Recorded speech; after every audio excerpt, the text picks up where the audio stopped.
I would say if all of us have fired, there would have been a lot of casualties. None of them could have come out alive. Mr. Sabali, Yeah. You are under oath. Okay. And the former vice president of the APRC, Sana Sabali, who later fell out with the council, acknowledged his wrongdoings at the time and pleaded for forgiveness and mercy from victims and the general public at large. But proceedings are adjourned till tomorrow, Thursday, to complete his testimony. Sajo Sambo, iAfrica TV News. Well, lulu nekk na li Sana Sabali jota génne fële ci TRRC bi démba ba pare tey itam ñu ngi yaakaar ne dafa ñëwaat continuer testimony am bi waaye gis nañ ne wax na reveal na revelations yu am solo bu baax a baax ndax gis nañ ne démba Sana Sabali nekk na koo xam ne moom comme dafa ubbi na coopérative comme ñëw na ba pare nangu na wax comme dëgg bi ni mu fa demee ba pare nangu na responsibility of rey yu ñu reyoon ñu mel ni ñoom Lieutenant Barrow ak yu mel noonu comme jël na responsabilité mu nekk lu am solo. waaw am na solo torop ñu gisoon Gambians yu bari rafetlu woon teewaayam waaye with regards to that mooy nekk suñ topic of discussion towards the end of the programme am nañ tamit koo xam ne xelam màcc na si mbir mi torop moom tamit dina call si kanam tuuti pour contribute xam nga on quotam with regard to testimony sana bi waaye balaa ca ñu continuer ak suñ balaa booba ñu continuer suñ story yu ñu jot a am si studio bi. Exactly. President Adama Barrow received 4 diplomatic envoys yesterday as his government continues to strengthen its bilateral ties with other nations. Ambassadors from Norway, Tanzania, Guyana, and Sweden presented their credentials to the President of State House yesterday morning. The new Norwegian ambassador to the Gambia, His Excellency Gunnar Andres Holm, said her country is dedicated to maintaining its tie and continue to support the Gambia, saying Norway has a long-standing relations with the Gambia. He added the two countries have many areas they can collaborate with, such as peace, security, and climate change, among others. Ambassador Holm revealed that Norway is ready to support the Gambia's reform as well as the area of sustainable fisheries, management, renewable energy, and tourism. Waaw Fatoumata gis nañ ne comme Adama Barrow comme démba rek mu ngi receive ay ambassadeur yu bëri ba tax na kii nekk na koo xam ne moom mu ngi jógee fële si Norway ñëw di represent Norway fii si Gambia mu nekk loo am ne am na solo trop waaye balaa ñu gën a lifin foofu rek ñu dem ak di remaining ambassadeur yi seen kàddu yi ak liñ jot a présent si Adama Barrow. The new Tanzanian ambassador, His Excellency Muchidini Ali Mbueto, stole waiting journalists after presenting his letters of credentials to President Barrow. That Gambia and Tanzania have an excellent bilateral and multilateral relations, he said, like the Gambia. Tanzania has a vast land for the agriculture and is encouraging Gambians to exploit the area in Tanzania and vice versa. He reiterated that Africa can only develop if Africans support each other. He added, time has gone when we wait for others to come and help us develop our countries. Lolo nekk ka di kii di Tanzanian ambassador waaye wax na lu am solo nag ndax wax na ne comme fu mu ne nii comme xaar yeneen réew yu mel ni Amérique ak ay European countries yi di ñëw dimbale Afrique dafa nekk loo xam ne comme africain yi war nañ ko bàyyi daal comme ñu ni neen africain yi suñ jàppalantee rek Africa dina mun a dem kanam lu Olof Njaay wax rek jëmbal moom na ca fekk loxo borom. Exactly. ñu dem ak beneen bi. Presenting his credentials, Dr. Cyril Kenriak Hunt, ambassador of Guyana, said relations between Gambia and Guyana started in 2009 and since then the relationship has grown to higher heights. He added it is time to change the dynamics between the two countries after 10 years since resuming diplomatic ties. Ambassador Hunt added he will exploit the down-up diplomatic approaches which could add weight to the relationship. For his part, the new ambassador of Sweden, Her Excellency Maria Leshena, expressed her delight of being in the Gambia at this very important part of her history. She said the past 3 years has been great for Gambia as democracy, rule of laws, and human rights have been restored after 2 decades of oppression. She added Sweden will support the Gambia in her reform, especially in the reinforcement of human rights.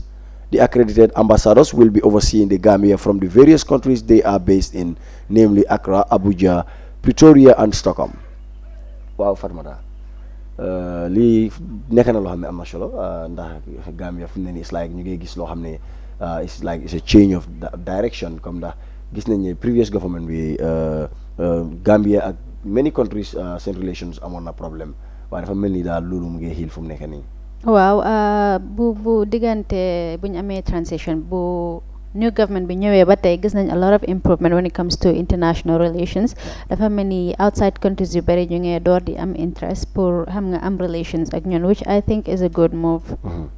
waaw comme noo ko waxee rek dimension maa ngi change and is very very important for the country ndax comme in diplomacy am na solo trop ba pare foreign relations am na solo trop ndax comme lu ñu wax rek no man is an island benn dëkk tam du mun a dem as a dëkk even America bi ñoo coow sa ak yeneen dëkk yi ñoom Russia ñoom itam every day ñu ngi dox jéego yoo xam ne pour nu ñoo gën a waxtaane ak yeneen dëkk yi ñu gën a juboo ba pare pour ñu mun a move seen agenda si ak li mel noonu ñu dem ak suñu beneen story bi.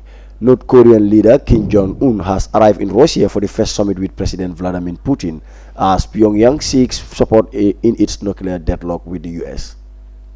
The talks, organized in secret and announced at the last minute, will be Kim's first face-to-face meeting with another head of state since negotiations with US President Donald Trump in Hanoi collapsed in February. I have more on that story. Nañ xool boobu noonu.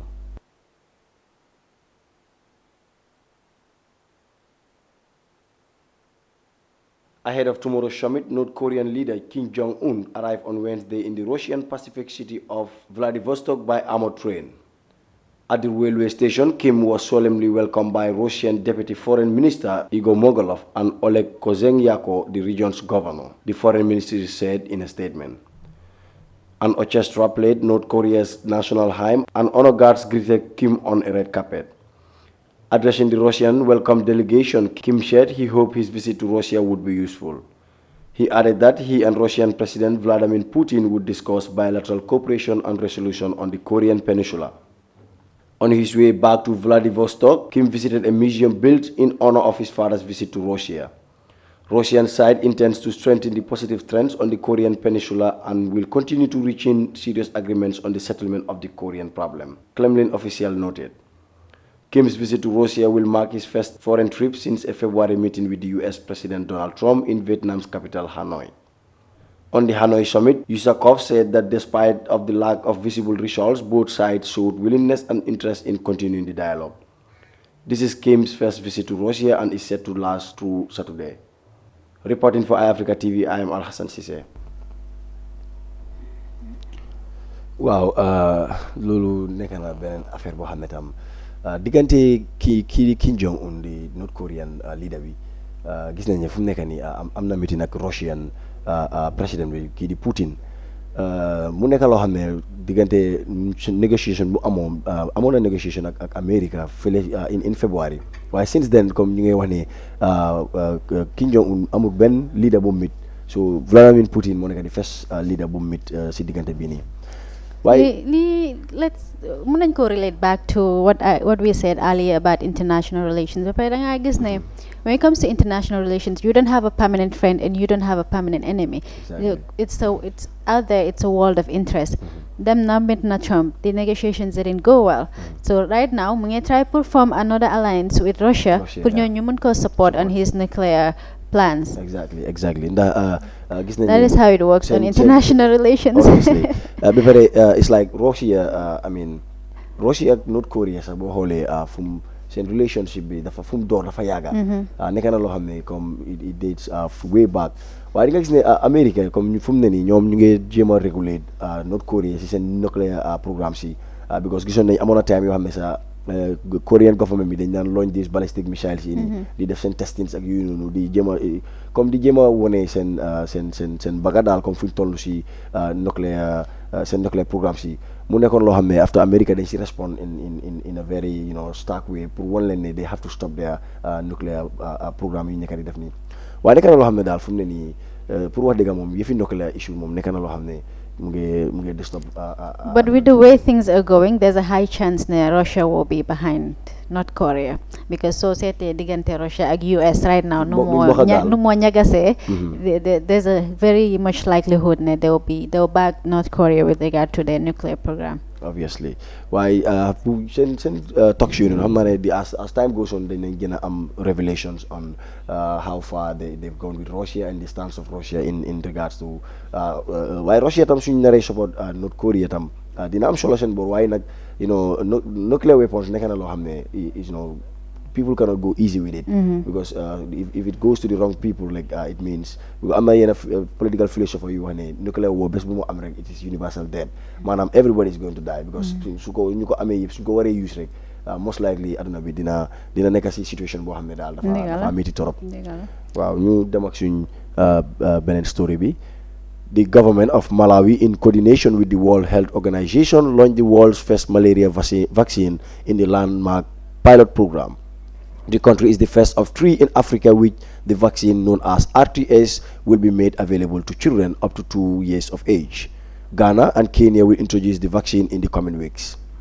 Kate O'Brien, Director, Department of Immunization, Vaccines and Biological, World Health Organization, said as much of a milestone as it is an imperfect vaccine against a complex disease, but it's also a vaccine that has significant potential to save lives and deliver on the health aspirations that we have for all children around the world. We have more in this report. Let's look at it. As much of a milestone as it is an imperfect vaccine against a complex disease. But it's also a vaccine that has significant potential to save lives and deliver on the health aspirations that we have for all children around the world. The anticipation is that there will be about 360,000 children each year who will be vaccinated across the 3 countries. waaw Fatimata gis nañ ne lii nekk na loo xam ne yaakaar naa sama yi war nañoo happy ndax malaria vaccine moom du noo bàyyi malaria fu ñu ko dégg rek surtout ñun ñu nekk fii ñun xam nañ malaria nu ñu nekk di sonalee so gis nañ ne lii di Malawi ñu ngi introduce this vaccine ak dëkk yu mel ni Kenya tam ñoom tam common vaccine yi ñu ko war a comme introduce foofu fi biir Kenya mu nekk loo xam ne comme ku ko dégg rek war naa kontaan surtout ñun ñu nekk waa bor. It's a relief for Africans and especially it will be for Gambians su suñ ministry responsible su mu nee work towards that direction xam nga pour xool vaccine bi naka la moo mun a accès tamit boor bi gaaw because Gambia tamit soo xoolee ba xool malaria daf ñu dee affect torop especially itches ñoo jëm si nawet bi. exactly comme ni nga ko waxee rek ñun recently gis nañ ne malaria nu ñu daan sonalee ba tax na amoon na times comme ñu ngi wax ne even Ministry of Health suñ la waxee suñ la joxee seen data bi dañ laa woon ne comme lu gaay am si reported malaria comme deaths dafa bari comme ñoo xam ne malaria leen rey dafa daan mën a bari si réew mi waaye recently tam gis nañ some developments anyway waaye comme li mel ni tam nekk na loo xam ne because dañ ne nga aar sa boppa gën comme aar bi fagaroo gën faju balaa ngaa faju na nga fagaru sa boppa so vaccine bi nekk na loo xam ne pour fagaru la maanaam pour nga mun a prevent affaire bi balaa mu laa jot mu nekk loo xam ne am na solo trop. dafa mel ni ñu ngi am lawyer Mbodj si line bi pour contribute with regards to Sana Sabally lifin bi. waaw dafa mel ni amuñ ko waaye lawyer Mbodj ñu ngi ko expect pour mu tam mu contribute si lii di mu wax ñu moom gis-gisam ak xalaatam ndax moom nekk na ko xam ne mu ngi yëngu si wàllum loi ak yëfi àtte mu nekk loo xam ne comme am na solo trop yaakaar naa moom view am dina nekk loo xam ne dafa gën a relevant si lu nekk di xew ni ndax gis nañ TRRC bi sa comme even commissioner yi sa ñu ngi am rôle boo xam ne ñu ngi ko jagleel lii di council yi mooy mu lawyer yi ba tax na Essa Fall moo nekk di lead council soo xoolee di nga gis ne comme daanaka TRRC comme lu ñoo project maanaam seen TV projection yi yëpp li ëppa doole bi yëpp comme activité yi council yi la ñoo gis so moom itam dinañu mun a jox his overview on Sana Sabally testimony with Dimba. Good morning, Lawyer Mbodj. Yes, Good morning. It's a pleasure to have you in our studio. Thank you. Fine. Can you give us an overview of Sana Sabally's testimony yesterday at the TRRC and also the important his testimony has on the work of the TRRC? Yeah, thank you very much. Even though I didn't listen to the whole of it, but I listened to part of it, and I listened to the comments from the public as well. But it's a question of admissions, which he made. He made denials, and he made some defiance. Defiance is to refute some of the allegations. But as he has not yet finished, it will be premature to make an overall conclusion until he finishes his testimony today. But as regards the importance of his evidence, like you asked, well, he has given a deep insight into the events and circumstances that led to the 1994 July takeover and the aftermath.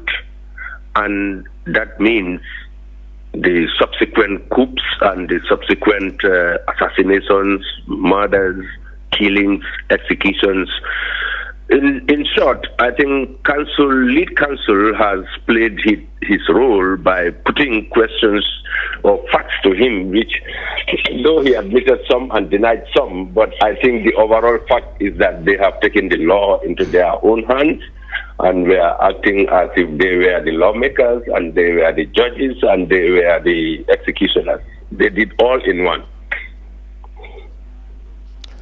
Yes, Lawyer Mboch, considering Sana as as one of the pioneers of the Yahya Jammeh regime, and then seeing that he has surfaced at the TRRC, and then openly telling the truth and then admitting to some of to almost all the allegations as per the killings and of Abdullah Dotfal and Lieutenant Barrow. Do you think this will set the precedent for the subsequent, 5 junta members that will be coming to testify at the TRC? Yeah, that also depends on the other members of the junta, because I know Sana is very bold and very courageous. Not that I'm supporting what he did or what he said, but it depends on the other members. Some may be dodgy. They may not be willing to go to the extent as far as Sana have confessed to the allegations that have been leveled against him. But it will throw more light on the other members of the junta, and there is a possibility that others will follow his footsteps. Yes. We've seen that in most part of his testimony, he was trying to individualize the responsibilities to himself. Now, whether he was trying not to implicate the others or just trying to say he's part of the story, how would you relate that to the law? Yeah, when an offense is committed, you have different parties to that offense. You have those who aided him, those who before and after are all parties to the offense, and those who committed the offense itself. So, in as much as he is trying to individualize his own responsibility, that is as far as he is concerned. But as far as the other members are concerned, he cannot exempt them from liability, and he cannot exempt them from being parties to that offense. And lead counsel has played that part very well by making him to admit to the fact that whatever he did was done as part of the group, that is the junta. So they are collectively responsible for whatever he did. Yes, we've seen during the presentation of that money to Mafuji Sonko at the TRRC, it raised criticism by many people that it is going to compromise the role of the TRRC. And then looking at the unfoldings yesterday, we've seen a lady who said if Sana Sabally did not give her money or help her in any way to cope with life, and then to also help the uncle to re-establish his business, she cannot forgive Sana Sabally. don't you think, I mean, the action of presenting money to Mafuji at the TRRC premises encourage that lady to do the same? The commission is not witnesses who are coming that will be responsible for reparations. The reparations is that of the commission. So witnesses who have claimed they have suffered in the hands of the junta, whether Sana himself individually or collectively, it is the responsibility of the commission at the end of the day, after collecting all the evidence and assessing the damage and the implications of the tortures, damages that they have caused to citizens. Then the commission will determine how to compensate those families and individuals.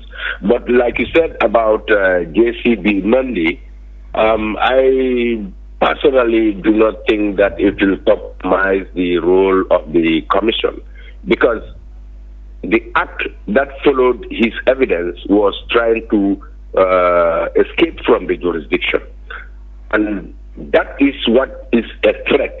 And that is what the actions leading to his arrest are intended to ensure that others do not follow his footsteps. But that will not deter witnesses from giving the truth before the commission. Yes. Now, connecting to JCB Mendy's issue, that is his arrest. Can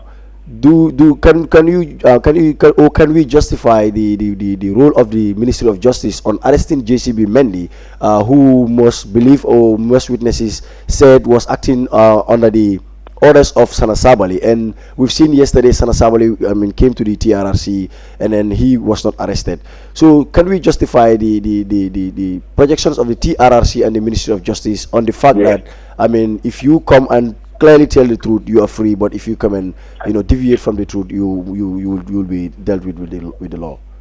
Yes, I can say with certainty, even though I did not make the orders for the arrest of JCB Mendy, that giving evidence alone without any further action would not have led to his arrest.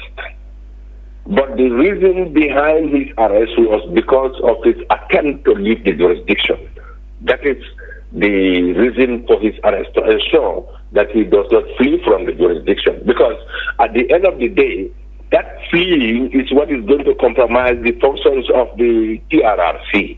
Because if any recommendation is made in respect of him, certainly he will not be here. He will be out of the jurisdiction.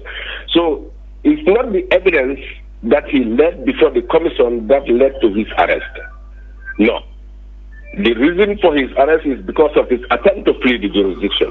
Sana can come and confess to all the offenses that he has committed, all the murders like we had yesterday, but he may not be arrested. He may not be arrested. But the powers of the minister in this regard is to ensure the smooth running of the functions of the commission. So the action or the orders of the minister to arrest JCB Mendy obviously is because of his attempt to flee the jurisdiction. But as far as Sana is concerned, Sana is not the first to make such confessions. Others have made similar confessions about participating in murders, but they have not been arrested yet. Yes, on the issue of Sana Sabally, many are saying that he's a standing player in the whole issue, and then looking at the way he came, he voluntarily came, but people are saying that Sana should not be allowed to go back to where he is, that is at Senegal, to continue his work because of his substantial engagement or being one of the pioneers of the whole saga. So what do you have to dilate on that? Should Sana be allowed to go, or should he be? Yeah, that will also depend on the conclusion, that is the outcome of his evidence that will come up today. Because if you, those who listened to the end of the sittings yesterday, the chairperson of the commission was not very pleased, I will say, with his remarks. And he may not be the only person. But the decision to allow or not to allow him to leave the jurisdiction also depends on the evidence that will come out today. And that will depend also on his commitment to show remorse or regret or defiance or denial. So he has not yet finished his evidence. I know there are many complaints yesterday.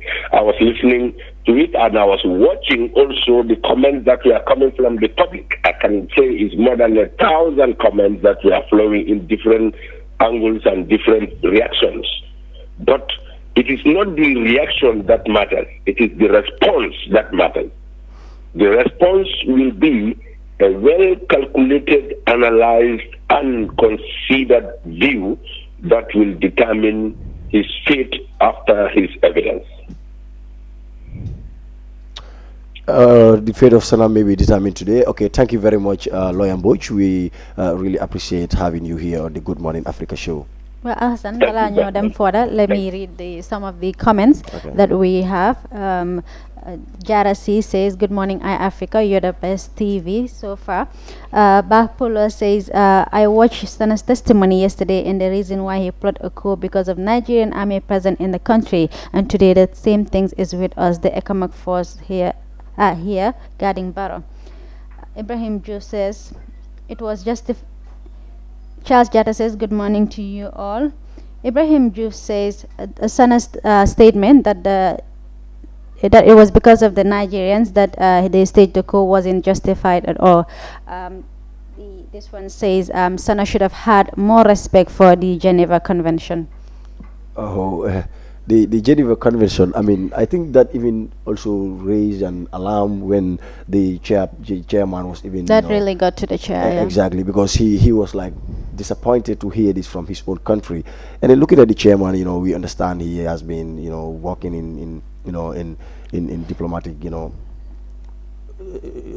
how to call it, the international organizations. And then that promotes the Geneva Convention. We've seen UN and other places. Which, I mean, from his personal point, he didn't expect such to come from the Gambia, which he belongs. But as we were discussing, I mean, yesterday, most of these military people, as we said, have gone to international trainings. Some of them have gone all the way to America, others to England and different places. So I mean, we cannot just say that they are not oriented on these issues. But the fact is, I mean, morally, perhaps these things were not injected, because sometimes you see people, I mean, going to certain institutions, getting the information that they're like it's just a decorated information, but it is not really instilled in their hearts and minds.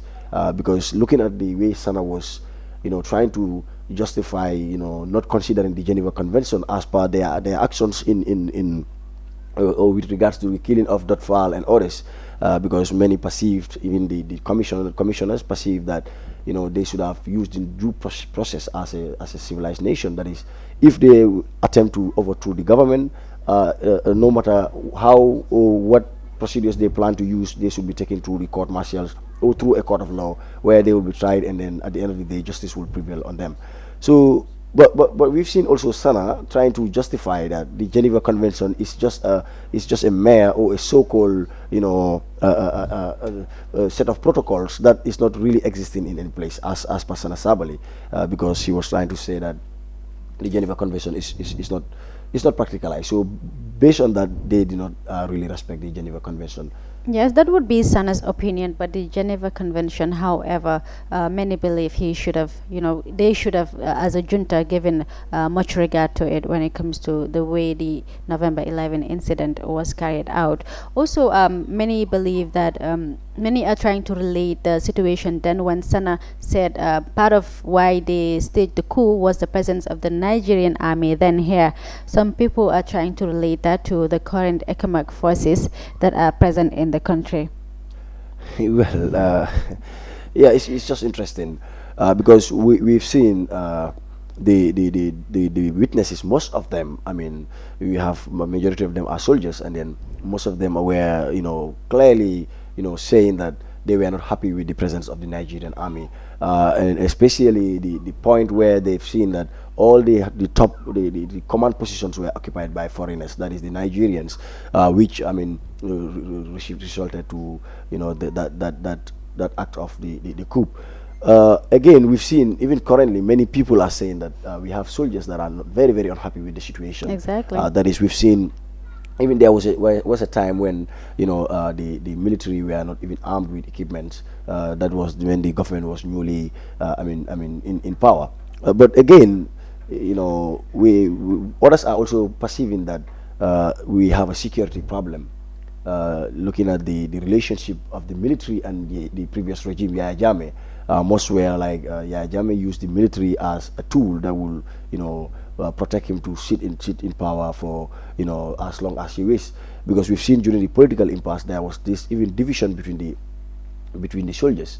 And then when he left, we've seen he has gone with some of these soldiers, which many believe that they are like they are 100% loyal to Yahya Jammeh. But people still hold the belief that the security reform process that is currently going on should be fast-tracked, so that whatever that it is that they want to inculcate in the minds of the military we have should be fast-tracked, so that the military can take over the security of the country, because no matter what, they are still very important in our nation, and it's very important that we give them the due.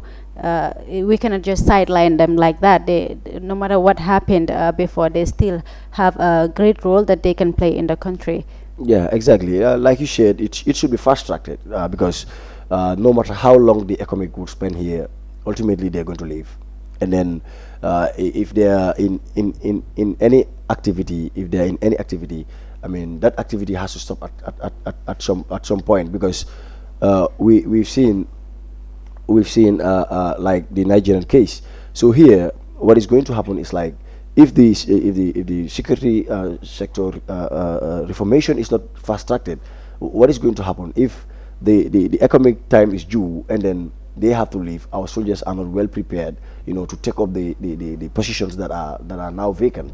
It is going to be very, very disastrous for the country. Exactly. You can as well send in your comments to contribute to the show on our Facebook page or on our YouTube channel. If you want to call as well, the number to call is 395-2120. Al Hassan, to go back on our topic, yesterday, ñu bari seen lu leen jaaxaloon si testimony Sana Sabally bi mooy fi mu waxee ne moom bu mu bàyyee military bi dem Dakar, his job was to treat traumatized people.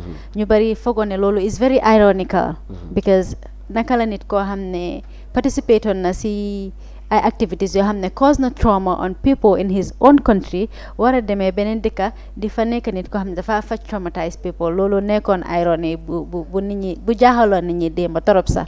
Obviously waaye ci point boobu noonu, comme dina jaaxal nit ñi moom, ndax yow soo nekkoon koo xam ne yow rey nga ay doomi aadama, te teg nga ay doomi aadama yoo xam ne comme coono yoo xam ne ba léegi ñu ngi dunda yooyu coono, nekk na loo xam ne daal dafa métti.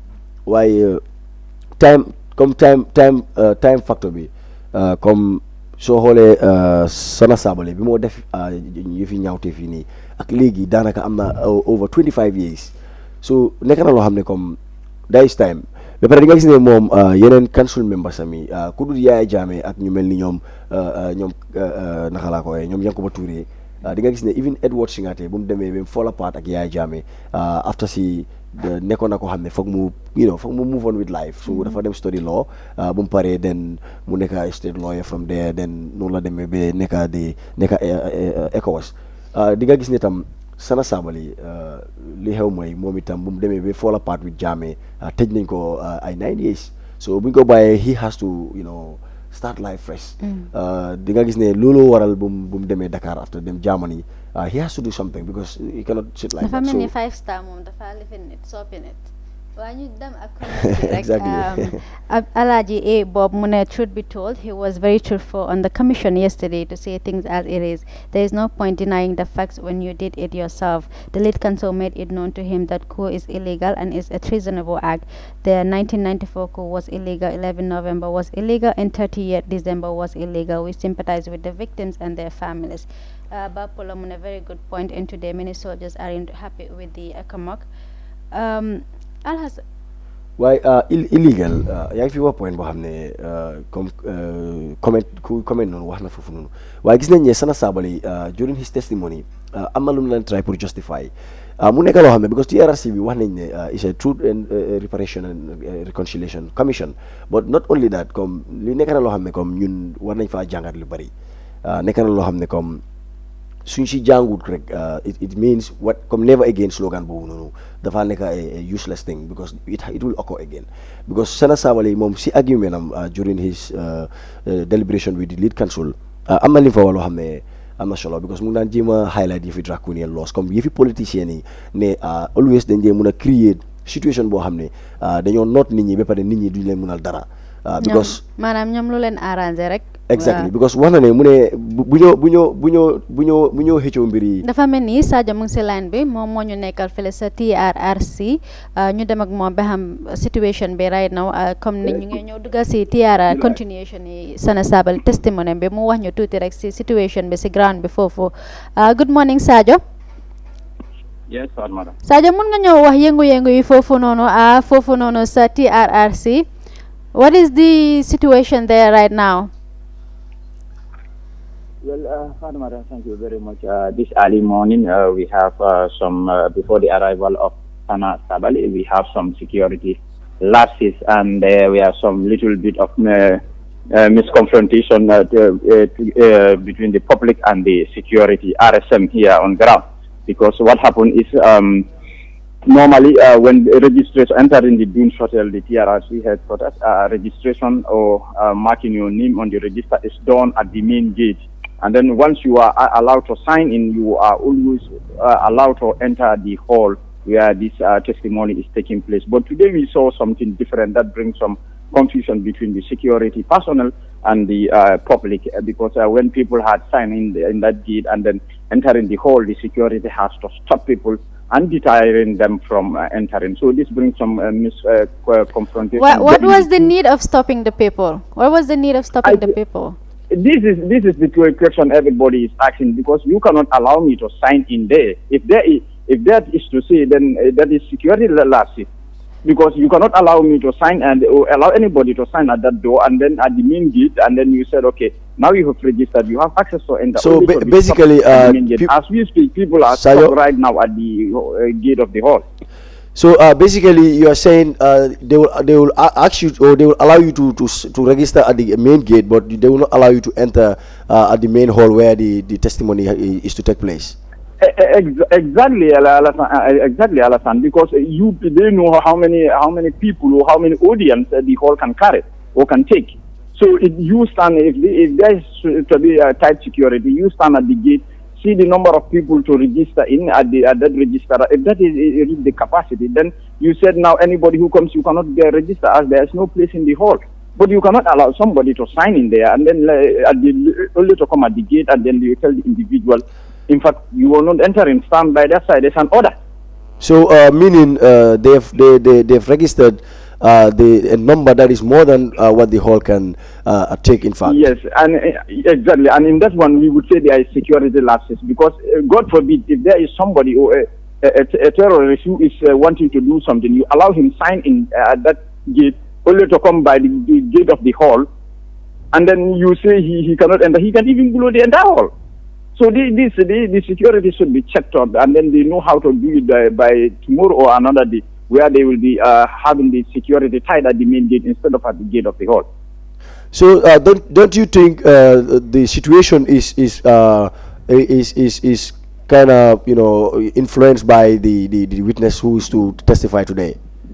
Indeed, because people have backing more than yesterday. The number of audios have increased.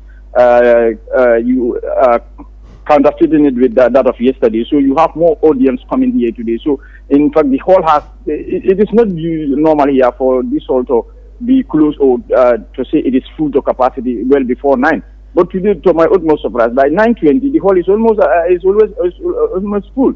So it means that people are much more interested to come and see Sana testify live in his second day today. So the security should have been much more planned, that they have it, the control at the main gate instead of at the door of the hall. In fact, there was some moments where journalists have to push and pull with the security at the main gate just to enter. So, thank you very much, Sajo, for giving us an overview of what is happening there right now. Alhasan dafa melni based on lu happen on the shock bi nit ñi am ak xam nga bu nit ñi gisee sana zil bi dafa melni tay nit ñi dañ multiply and then number 2 yeah and then exactly waaye Sadio mu ngi wax fi loo xam ne am na solo te nekk na loo xam ne is an issue anyway ndax gis nañ ne comme mu ngi wax ne dañoo allow nit ñi ñu register si main gate bi waaye soo ñëwee ba si bunta boo war a duggee hall bi pour nga war a dem fekkee testimony bi li xew mooy den la dee bañ a bàyyi nga dugga ba tax na comme ñuy am some push and pull foofu noonu diggante general public bi ak security dem na ba wax sax ne yéenay sax tollu nañ fa xam ne sax journaliste yi sax seen boppa ak security am na fu ñu nekk di push and pull mu nekk loo xam ne there's a lapses on the side of the organization but hopefully dina nekk si lu ñoo jàng pour seen upcoming interesting witness yoo xam ne population bi am nañ much interest about them waaye balaa ñoo close Alhasan démba Kanso Fa laal na Sana Sabally si point bu critical mooy bu Sana waxee ne ñoom seen main reason lu tax ñu génnee lifin part of it top on the agenda was corruption but then mu ko soo gisee num ko laajee question mu ko doon jéemal laaj ndax ñoom seen junta bi def nañ something xam nga lu tangible loo xam ne mën nañoo wax ne corruption wàññeeku na at a very large scale wala ko fooguloo woon ne it was even it went higher sax waaw te foofu sax am na point mu ko daa wax ndax Fatoumatta Tambajang jotoon nañ ko fa highlight ndax mu ne moom moo ko identify woon pour ñu jokk position ak Susan Wafa Ogo nga xam ne Yaya Jammeh moo ko identify woon loolu noonu mu ngi ko daan woon ne loolu nepotisme la waaye Sana tam mu ngi daan ji bëgg a justify ne loolu du nepotisme waaye it's unjustifiable because Fatoumatta because Tambajang council lum ko wax it's unjustifiable because nepotism is nepotism because lum ko wax mooy ne so bookee even though the person is competitive and has the qualifications but so as long as they can book you shouldn't be the person you shouldn't be even present in a discussion being held with regards to the person's appointment.